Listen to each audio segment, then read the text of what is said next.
Olá, pessoas! Eu sou a Natasha, este é o Redemunhando e hoje é dia de mostrar para vocês as minhas leituras do mês de dezembro de 2019.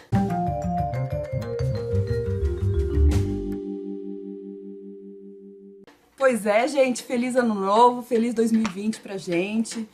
2019 acho que foi um ano complexo, para dizer o mínimo, mas devo dizer que em termos de leituras foi um ano muito bom. Eu vou, claro, gravar para vocês vídeo de projeto de leituras, vídeo do meu balanço de leituras do ano de 2019, que é um dos vídeos que eu mais gosto de fazer aqui no canal, e ele deve sair em breve.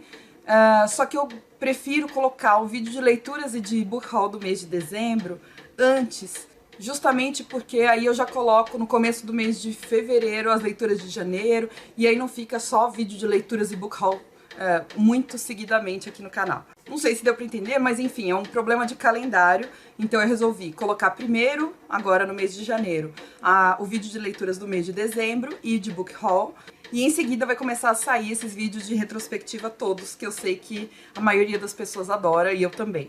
Dezembro, pra mim, é um mês muito interessante para as leituras, porque é o mês em que eu realmente consigo me dedicar mais às leituras. Eu fico mais de folga da escola onde eu trabalho. A gente tem férias como professor, né? Mas daquele jeito, eu nunca paro de trabalhar. Ou eu tô gravando vídeo aqui pro canal, ou eu tô elaborando questões de provas pro ano seguinte. Então não é que eu não trabalhe, eu deveria não trabalhar, mas não dá. Então não é que eu não trabalhe, mas o meu trabalho se reduz bastante. E é por isso que no mês de dezembro eu costumo fazer a maratona dezembrina. Nada mais é do que um mês em que eu me concentro bastante em tentar acelerar um pouquinho as leituras, que às vezes ao longo do ano eu não pude me dedicar tanto. Muita gente participou da maratona dezembrina, eu queria agradecer demais a todo mundo que apoiou. Não é uma maratona super interativa, mas eu tento fazer sempre uns stories no Instagram e, claro, falar com as pessoas que estão participando também. Mas no geral é uma maratona que é muito pessoal, depende da pessoa querer ler mais, não sou eu que vou obrigá-la a fazer isso. Enfim, se você quiser saber mais sobre a maratona, entra lá no meu Instagram, que é o @redemunhando. Lá nos destaques dos stories tem tudo que eu gravei sobre essa maratona. Então eu tiro algumas dúvidas sobre o que é a maratona, alguns termos de maratona, como sprint, TBR, por exemplo. E também o meu dia a dia da maratona, às vezes em que eu consegui ler coisas, ou que eu não consegui, que eu larguei, que eu troquei o livro que eu estava planejando ler, tá? O primeiro livro que eu finalizei em dezembro, e um dos favoritos da vida, livraço, embora seja um livro pequeno em tamanho, é O que é Encarceramento em Massa, da Juliana Borges. Essa edição que eu tenho é da editora Letramento. Agora, essa coleção Feminismos Plurais está na editora Pollen, com uma carinha nova, e eu acho que eles tiraram esse O que é. Então, talvez atualmente vocês encontrem esse livro da Juliana Borges como só Encarceramento em Massa, e com uma capa diferente.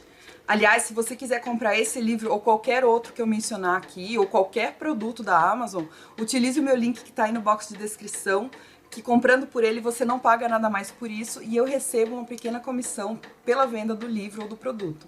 E eu vou deixar para vocês também o link específico para esse livro, que é um livro que todo mundo tem que ler. A Juliana Borges é pesquisadora em antropologia, feminista, negra interseccional, antipunitivista e antiproibicionista. E, gente, o texto dela é super agradável, é muito fácil de entender, muito acessível. E ela consegue mesclar dados com análise. E, nossa, eu queria grifar tudo desse livro. E, de fato, em algumas páginas eu sublinhei tudo que eu podia. Nessa obra, a Juliana Borges vai fazer um panorama do que é o sistema prisional brasileiro, com foco no aprisionamento de pessoas negras. Por que que as pessoas negras são mais aprisionadas do que as pessoas brancas? E isso não é proporcional em relação à sociedade brasileira.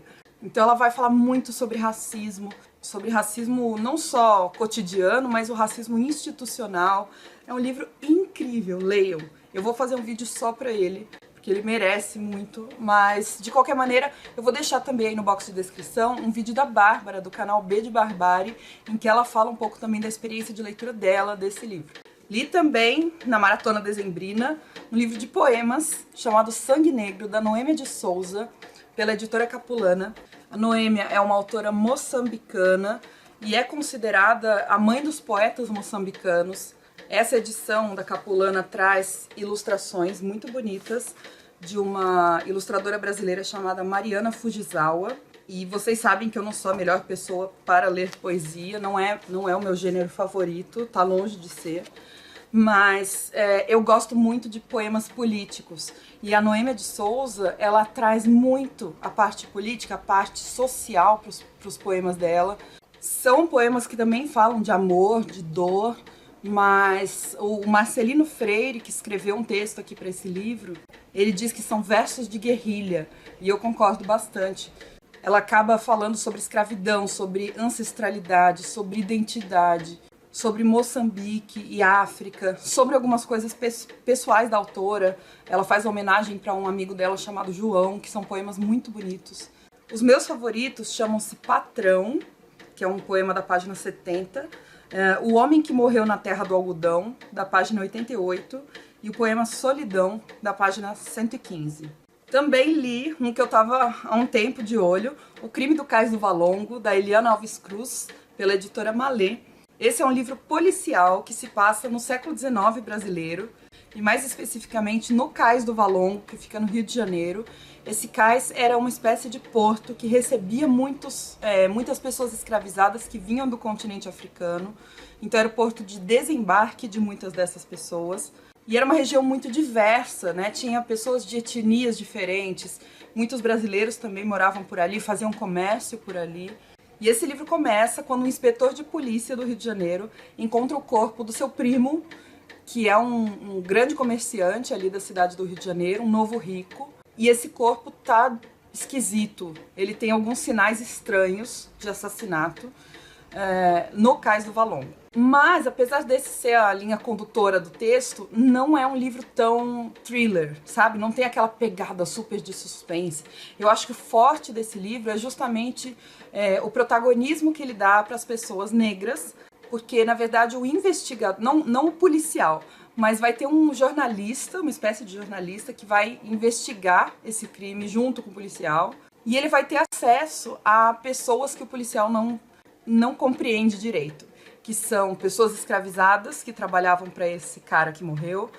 A gente descobre que uma delas é, inclusive, letrada, sabe ler e escrever, mas ela esconde isso, porque isso seria considerado extremamente subversivo. Uma pessoa escravizada saber ler e escrever, perigoso. Vocês sabem que ler e escrever, assim como a arte, são formas de resistência fortíssimas, são formas de poder muito importantes. Então foi um livro que me fez bem, sabe? De ler a respeito de vários pontos de vista do nosso país no século XIX. A autora é nacional, contemporânea, ela é carioca e jornalista, Eliana Alves Cruz. Ela tem um outro livro chamado Água de Barrela, que eu tô muito afim de ler. Mas eu comecei por esse porque no Dicionário da Escravidão e Liberdade, que eu e o Darwin resenhamos aqui no canal e lá no canal dele, que é o Seleção Literária, o último artigo do livro era sobre o Cais do Valongo. Na verdade, sobre o complexo do Valongo, que envolve não só o cais, mas toda a região ali em volta. E aí eu fiquei curiosa para ler esse livro. Já que eu estava na vibe de ler sobre o Valongo, eu peguei esse livro de ficção da Eliana Alves Cruz. Não me arrependi, eu gostei muito. Inclusive fica a recomendação aí para vocês. Li 2 livros para faculdade, porque a vida. Um deles esse aqui, Trabalho e Educação, uma perspectiva histórica, da Maria de Fátima Rodrigues Pereira, pela editora Intersaberes. É um livro que eu achei médio, não gostei muito. Vai falar sobre trabalho e educação. Então, como é que o trabalho e a educação eram vistos na Grécia Antiga, na Idade Média, até a contemporaneidade. Eu já mencionei para vocês, né, que esses livros da editora Intersaberes, que são da faculdade Uninter, que é a que eu faço uma graduação à distância em filosofia, são livros um pouco apostilados. Então, às vezes, o assunto fica muito diluído, muito superficial, eu acho. Outro da mesma editora, também para a faculdade, foi esse aqui, Antropologia Filosófica, do Ranieri Carli. Ele vai falar sobre a concepção de ser humano dentro da filosofia ao longo do tempo. Então, o que Sócrates achava que significava ser homem, ser humano? O que Descartes vai falar sobre isso? Hobbes e assim por diante. Vou falar para vocês os que eu li em e-book, antes que eu me esqueça. Eu li um livro chamado O Caminho de Casa, da Ya Gyasi, pela editora Rocco. A tradução desse livro é da Valdeia Barcelos. Gente, que livro incrível! Leiam O Caminho de Casa. Eu não estava dando muita importância para ele. Foi um livro que, se eu não me engano, a Amazon disponibilizou gratuitamente já faz um tempão no Kindle. Era uma espécie de presente. Eles falaram, escolha um desses livros. Aí eu escolhi esse. E ficou lá no meu Kindle um tempão. Resolvi pegar em dezembro e me surpreendi muito positivamente. A autora, Yaa Gyasi, ela é de Gana e ela vai levar o leitor numa viagem pela história de uma família.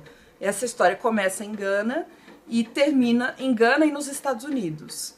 Ela vai pegar desde 1700 e pouco, agora eu não lembro o ano especificamente, mas desde o século XVIII, algumas pessoas dessa família sendo escravizadas e as situações por que elas passam, situações de guerra interna, situações de casamentos, de descendência. E ela vai, em cada capítulo, ela vai contar a história de um personagem diferente, só que você vai descobrindo sempre a ligação desse personagem com os personagens anteriores. E é uma ligação familiar. Então eu achei uma ideia muito boa, uma execução incrível, excelente. Eu fiquei realmente muito feliz de ter lido esse livro. Estou recomendando geral. Acho que é um livro que funciona para várias idades diferentes. Recomendo para os meus alunos, para as minhas alunas, para pessoas mais velhas.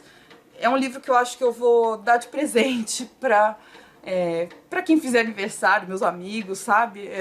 Gostei muito mesmo. Um outro que eu li agora em dezembro foi um conto de Natal, do China Miéville, pela editora Boitempo. A tradução é do Fábio Fernandes e esse é um e-book que estava gratuito na Amazon. Acho que ainda está. Eu vou deixar o link aí no box de descrição para você verificar. Mas o China Miéville é um autor britânico. Ele é antropólogo, ele tem algum estudo em filosofia também. E ele vai fazer esse conto como uma crítica à maneira como o Natal se tornou uma data muito consumista. Então, no conto, você enxerga um pai querendo proporcionar para sua filha o Natal mais tradicional possível, só que todos os elementos natalinos são pagos. Todos os elementos natalinos são acompanhados por aquele marca registrada, sabe? Então, toda vez que o China Miéville escreve árvore de Natal, ele coloca marca registrada. Papai Noel, marca registrada. Porque todos esses elementos pertencem a empresas e elas lucram em cima disso.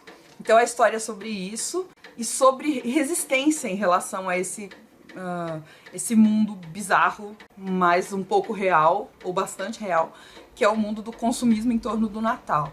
Eu gostei bastante do conto, acho que foi curto demais, eu queria que ele tivesse desenvolvido melhor, principalmente a parte da resistência. Acho que chega uma hora no conto ali que as coisas correm e acabam, e eu queria que isso tivesse sido um pouco mais mastigado, sabe? Mas eu gostei bastante. E um outro conto que eu li em dezembro chama-se Pax Domestica, do Victor Heringer, pela Companhia das Letras. A companhia disponibilizou esse conto também na época do Natal. Fiquei sabendo que o Victor Heringer foi um autor que morreu super jovem. Ele tinha acho que 29 anos quando faleceu. Eu acho que foi em 2018, mais ou menos, a morte dele. Uma morte bastante trágica. Não conhecia o autor, eu li primeiro o conto e depois fiquei sabendo da história dele. Algumas pessoas vieram comentar comigo no Instagram e eu achei o conto muito legal. É um conto de Natal super brasileiro. Geralmente quando a gente fala de Natal ou assiste filme sobre isso ou lê alguma coisa sobre isso, a gente acaba lendo bastante sobre países ou da América do Norte ou do Hemisfério Norte no geral.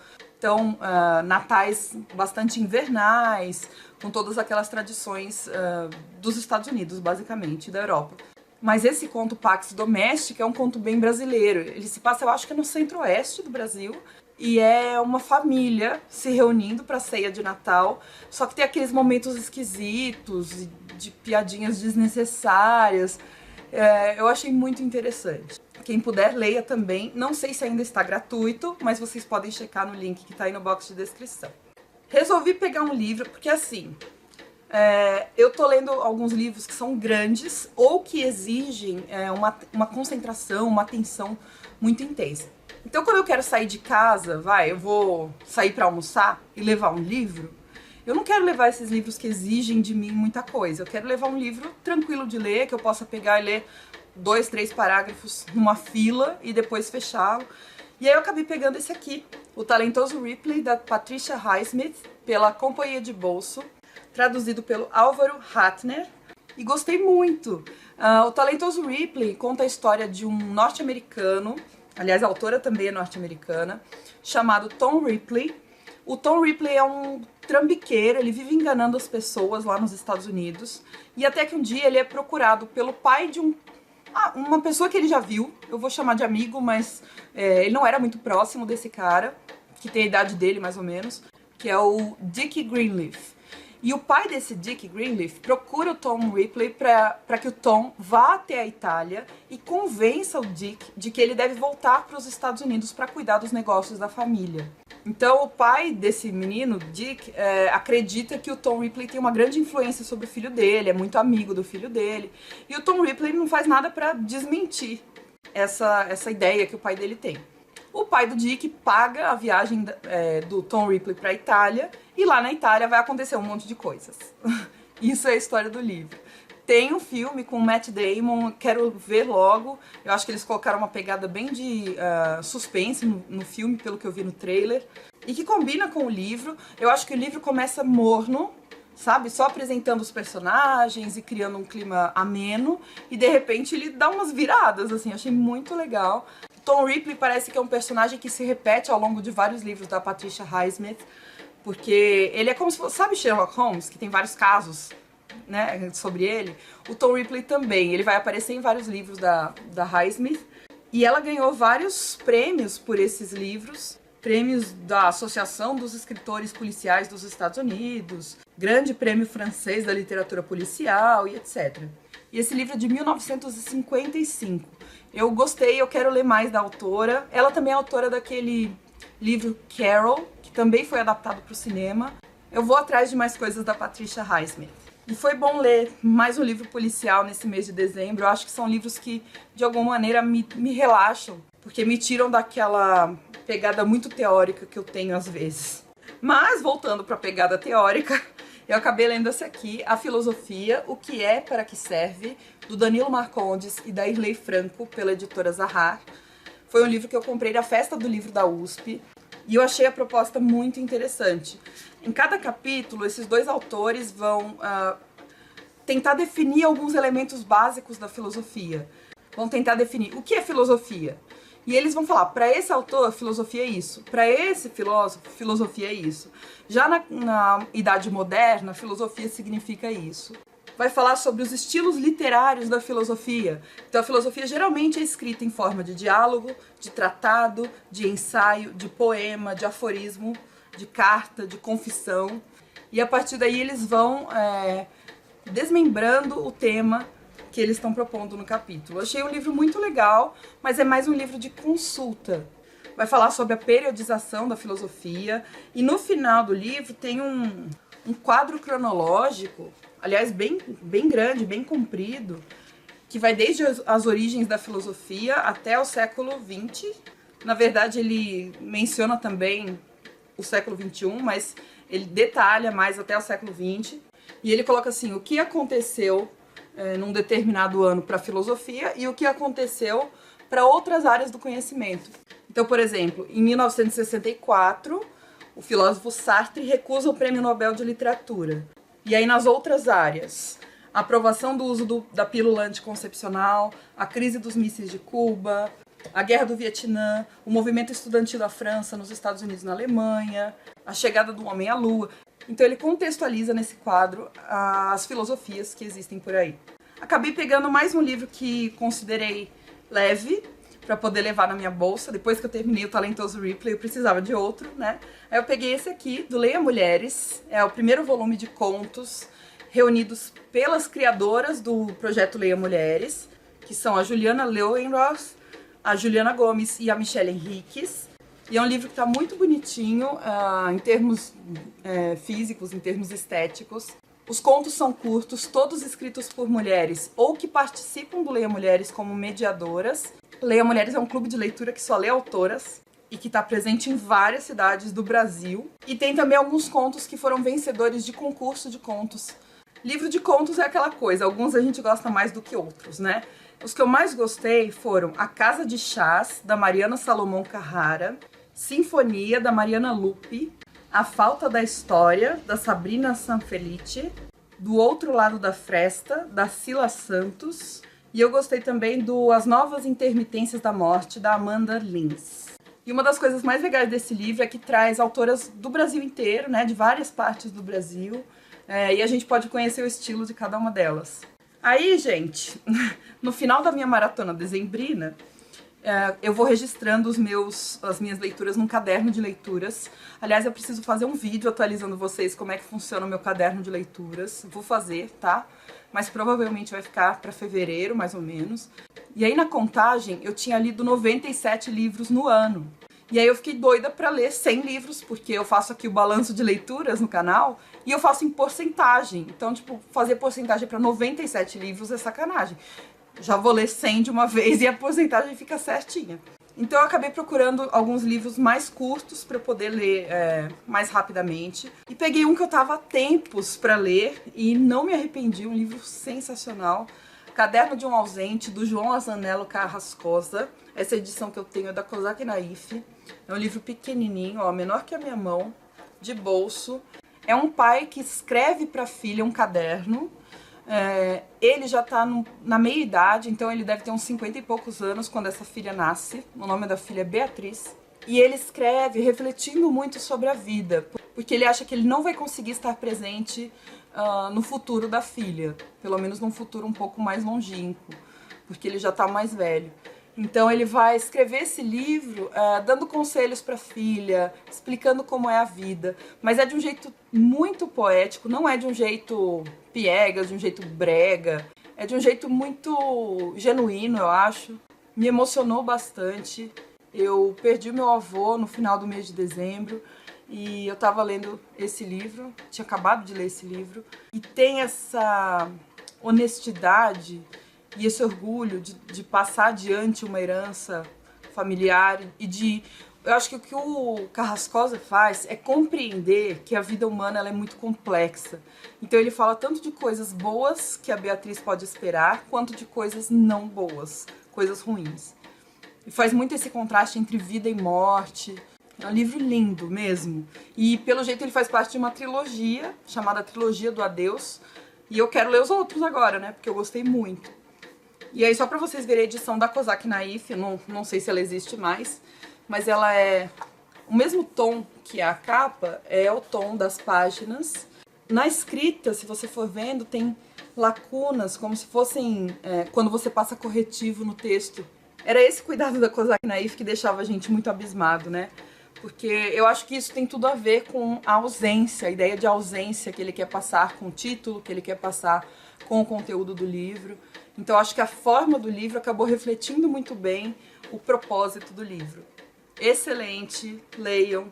É uma reflexão linda, uma leitura linda sobre pais e filhos, vida e morte. Um outro que eu peguei foi um que eu comprei também na Festa do Livro da USP. Foi o que eu comprei por impulso na Festa do Livro da USP. O Peanuts, Filosofia de Vida. Você Não Entende o Sentido da Vida, do Charles Schulz, pela editora LPM Pocket. A tradução é do Alexandre Boyd. E é um livro com mais de 250 tirinhas do Charlie Brown e do Snoopy. Ai, gente, é muito bonitinho. O Charlie Brown, ele é completamente schopenhaueriano, assim, ele é meio pra baixo. Ele pensa muito sobre os fracassos da vida. O Snoopy já é mais prático, embora ele tenha esses momentos também filosóficos. E todos os outros personagens também participam dessa filosofia de vida. Cada um puxando para um lado, uma coisa mais existencialista, às vezes alguns mais epicuristas, a questão do aproveitar a vida. Então eu achei muito divertido, gostei de ter pegado ele também agora no finzinho do ano. E aí, eu achei, porque na verdade, gente, quando eu contei lá, eu achei que eu tinha contado 98 livros. Então eu precisava ler mais esses dois, o do Peanuts e o Caderno de um Ausente. Fui contar de novo, seriam 97. Então quando eu terminei esses dois aqui, eu tinha lido 99 livros. Lá fui eu correndo, faltando, sei lá, 2, 3 dias pra acabar o ano. fui escolher algum livro da minha estante que desse pra ler em 2 ou 3 dias. E eu escolhi esse que eu ganhei esse ano de presente da autora, Ilvânia de Carvalho. O livro é Menina, da editora In Media Res. Quem me mandou esse livro, na verdade, foi o meu amigo Tenório Rocha, que também é escritor, mas ele foi meio que um intermediário entre a Ilvânia e eu. É um livro de poemas e a autora fala muito sobre o feminino nesse livro. Então, eu gostei mais de alguns poemas do que de outros. O livro está dividido em 4 partes. Eu acho que a primeira parte é a minha favorita. Ela muda um pouquinho o estilo em cada uma dessas partes. Por exemplo, na última parte ela já brinca com o espaçamento, né? Essa coisa da poesia mais contemporânea. E no começo ela fala muito sobre a palavra como tear, como você tecer a palavra. E eu gostei bastante disso. E essas foram as minhas leituras do mês de dezembro, muita coisa. Eu aproveitei a maratona dezembrina, deu certo. Agora eu tô me concentrando em livros um pouco maiores, um pouco mais de fôlego, mais difíceis de ler mesmo, né? Não são livros tão rápidos. E é isso, acho que agora em 2020 eu vou tentar mesclar, como eu sempre faço, mesclar gêneros, mesclar tipos de leitura. Eu gosto de misturar um livro de teoria de história com um livro de thriller policial. Acho que é importante para minha sanidade mental. E eu queria saber de vocês, o que vocês leram em dezembro que vocês mais gostaram. O meu foi O que é Encarceramento em Massa, e O Caderno de um Ausente, mas eu também adorei O Crime do Cais do Valongo, O Talentoso Ripley. E teve muita coisa. O mês de dezembro foi muito bom mesmo, em termos de leituras. Obrigada, gente, por acompanhar o vídeo até aqui. Não se esqueçam de deixar um joinha pra mim e a gente se vê no próximo vídeo. Um beijo, tchau!